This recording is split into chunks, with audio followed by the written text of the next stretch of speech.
अहमद साहब, बहुत शुक्रिया, आप हमारे साथ शामिल हो रहे हैं आज के फैसले के ऊपर जहां सियासी जमातों को कहा गया है। आप बताइए, अब सियासी जमातों को क्या राह अपनानी चाहिए? मेरे ज़हन में तो एक आती है तजवीज़ कि हुकूमत बाकायदा दहानी कराए कि अक्टूबर से आगे नहीं जाएंगे, तब तक के लिए कुछ टाइम दें आप, ताकि इंतखाबी अमल, इंतखाबी इस्लाहात, तारीख के ऊपर और एक ही रोज़ इंतखाबात के ऊपर कुछ इत्तफाक़ राय हो जाए। कैसे आगे बढ़ना चाहिए?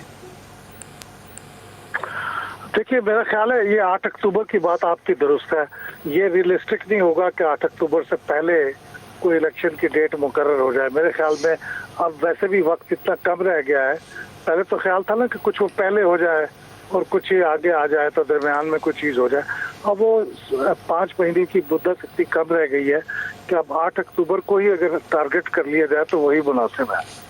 मेरे ख्याल में सियासी जमातों को अगर ये सुप्रीम कोर्ट उस वक्त भी मौका दे देती, कोई 1-2 दिन दे देती, तो ये कोई शायद इस दबाव में किसी नतीजे पर पहुंच जाते हैं।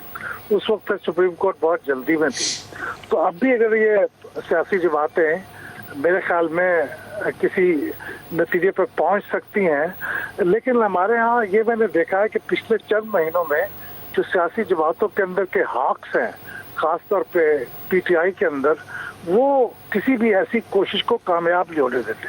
तो वो मेरे ख्याल में अपने जो माइंड सेट है ना, उसको तब्दील करना पड़ेगा और ये सोचना पड़ेगा। लेकिन अहमद साहब, जो 3-4 बड़ी सियासी जमातें हैं, पीटीआई के अंदर इमरान क्या कह रहे हैं और कहाँ स्टैंड करते हैं वो मैटर करता है। नून लीग के अंदर नवाज शरीफ और इसी तरीके से जरदारी साहब पीपल्स पार्टी में, जेयूआई में मौलाना फजल रहमान, इन लोगों ने अपनी पार्टीज़ को या अपने उस टीम को जिसने मुज़ाकरात करने एक टास्क देना है, जहाँ ये स्टैंड करेंगे वो टीम वहीं स्टैंड करेगी, हॉक्स पीछे चले जाएंगे।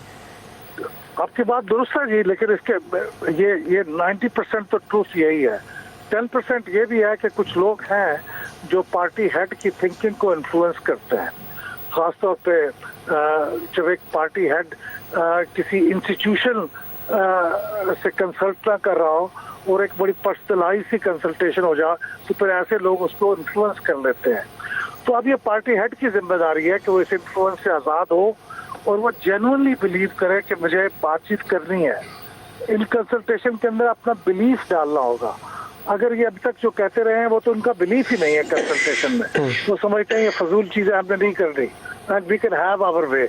मेरे ख्याल अब इनको पता चल जाना चाहिए कि कोई भी पार्टी कितनी मकबूल, कितनी ताकतवर हो, वो अगर कंसल्टेशन नहीं करेगी तो आगे नहीं बढ़ सके। दुरुस्त। तो अगर ये रियलाइजेशन आ जाएगी तो फिर बात आगे चलेगी।